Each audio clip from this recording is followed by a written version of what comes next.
The bond between military bases and their communities is as old as the nation itself. But change is constant. Missions evolve, bases expand, close, and realign, reshaping the communities around them. From uncertainty, a new era of partnership emerged, one where bases and communities don't just coexist, but collaborate. America's defense communities have become the backbone of our national security, ensuring both missions and military families not only endure, but thrive. This is their story. Welcome to Homefront, stories from America's defense communities.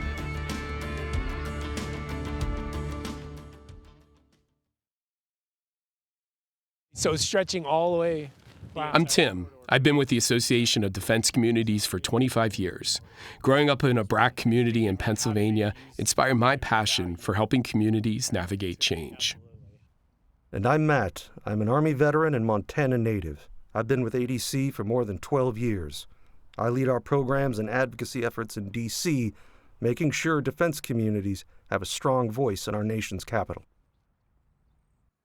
As ADC celebrates 50 years, we're hitting the road to tell the stories of America's defense communities.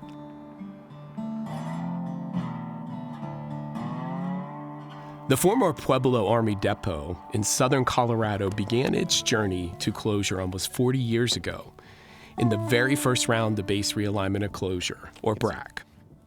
To many, this is what a closed base looks like, the before shot, abandoned, empty, and forgotten. It's far from forgotten. It's been a struggle, but like so many similar redevelopment projects, it moves forward with grit and determination. We're exploring this period of transition, this period of base closures, realignment, and downsizing, not just as a history lesson, but also as a warning for communities who may face a similar challenge in the future. Base closures and realignment strike fear into defense communities. Even a small downsizing can have lasting economic scars. For most of American history, the president had broad authority to open, close, and realign bases. That changed in the late 1970s, when new laws required extensive reviews and congressional approval, slowing closures to a crawl. But as defense priorities shifted, so did the pressure to close bases. In 1988, Congress and the Pentagon struck a deal.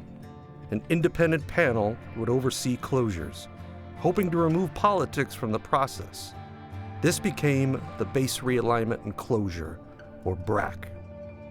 The goal was simple: let experts decide, free from political interference. Or at least, that was the idea. Johns worked on BRAC from Capitol Hill to the Pentagon and as a consultant. BRAC is simply a process. It is a process through which we have a structured analysis. The Department of Defense goes through to figure out what bases it thinks it wants to close, what realignments it wants to propose.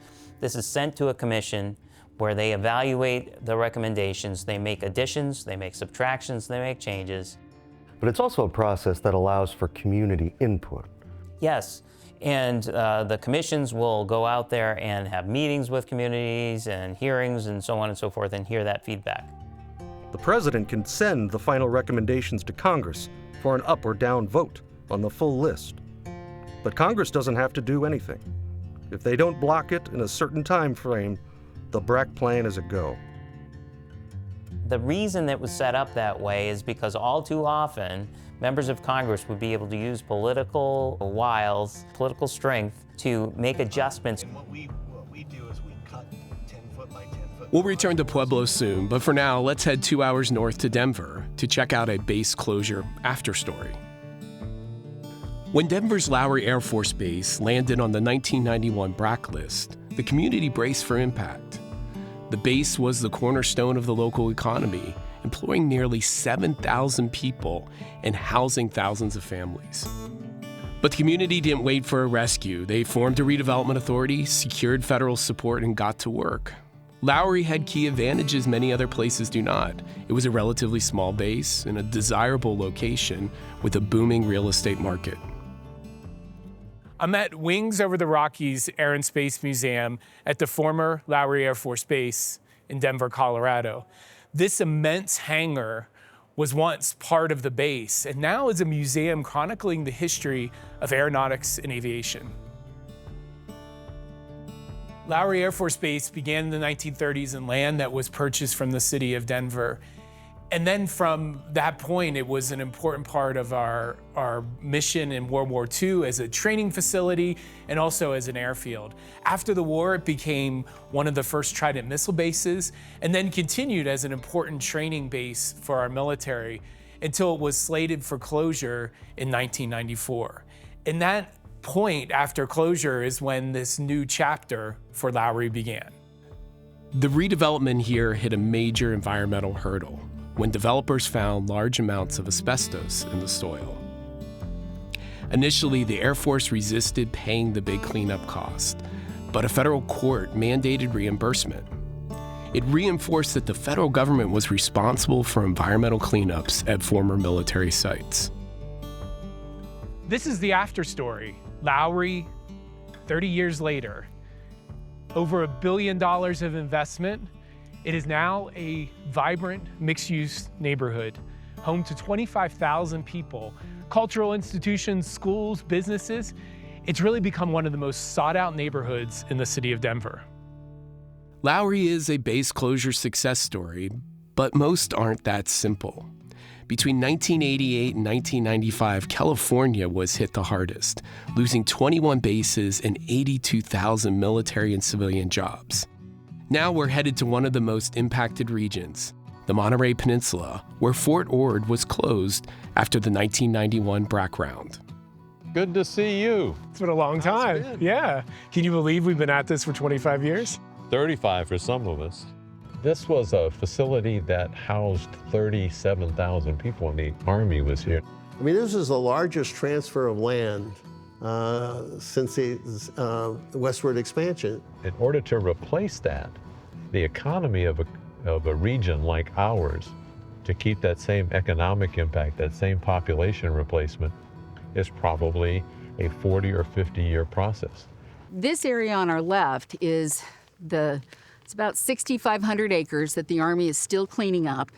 And it is an important thing that they need to get done. The Army has cleaned up, I think it's about almost 80,000. They found 80,000 munitions out here. For me, the challenge was the best management practices for how we're going to take this 28,000 acres and reuse it in the most sensitive and culturally sensitive and historically sensitive way. There were a lot of ideas, a lot that were rejected. But there was one idea that really caught, I think, the imagination of everybody, which was the ability to kind of locate a campus, a university campus here. And the end result was a community that banded together and came up with a balanced plan of environmental recovery, economic recovery, and educational recovery. We called it the 3 E's of our recovery. And it wouldn't have worked for everybody. It worked for us pretty well. The recovery of Fort Ord and many other communities was driven in large part by the very entity that caused the impact, DoD. A small but powerful organization within DoD that continues to make a big difference, the Office of Economic Adjustment. It's now known as the Office of Local Defense Community Cooperation. Patrick O'Brien has led it for over 2 decades. DoD got involved because I think there was such a preponderance of impact. And the fact that, this is a federal entity creating an impact locally, you got to do something more than just tell us you're pulling the rug out, in essence. So Patrick's team helps communities adapt and adjust to life after BRAC. States have come up with great ideas. Locales have come up with great ideas. We have some great programs. The ability to put that stuff out there so people don't have to reinvent the wheel when there's a problem, when there's a challenge, is invaluable to everyone's benefit. I'm back in Pueblo, and to truly understand this community story, you have to see the other side of BRAC, not closure, but realignment. It's the in-between, a limbo between active duty and shutdown. It can last for years and even decades. So the Pueblo Chemical Depot was originally opened in 1942. Okay. We were in 1988 BRAC realignment. That realignment was completed in 1994. Our LRA was established right along that timeline in 1995, and we've been at the redevelopment game ever since. Wow. There was one mission that had to remain here on site, and that was the safe and secure storage of the chemical munitions that were stored on site. That's deconstruction or demilitarization of those chemical weapons was completed the summer before last. How do you think about a project now that has had such a long history? I try to remind myself that this is a long-term economic development project. Right. It's going to far outlive, myself and my current board of directors, but we're all committed to work with the Army and the state of Colorado to make sure, that we're doing the right thing. Life after closure is tough. No shortcuts, no golden ticket. It takes hard work, grit, and perseverance. Communities don't choose closure, downsizing, or realignment, but when it happens, they face it head on. We've paid a high price, not just in economic and social cost, but environmental restoration and the loss of irreplaceable assets, infrastructure that simply can't be rebuilt. Yet the story isn't about loss. It's about resilience, reinvention, and determination. With the support of DoD, communities have rebuilt and redefined themselves. Where the story of BRAC goes next is uncertain, but history doesn't wait. It repeats, and those who ignore it will live it again. In many ways, the BRAC era defined who we are as defense communities, how we serve, support, and recover together. It also led us to a new chapter, one built on partnership, collaboration, and opportunity. And that chapter, it's still being written.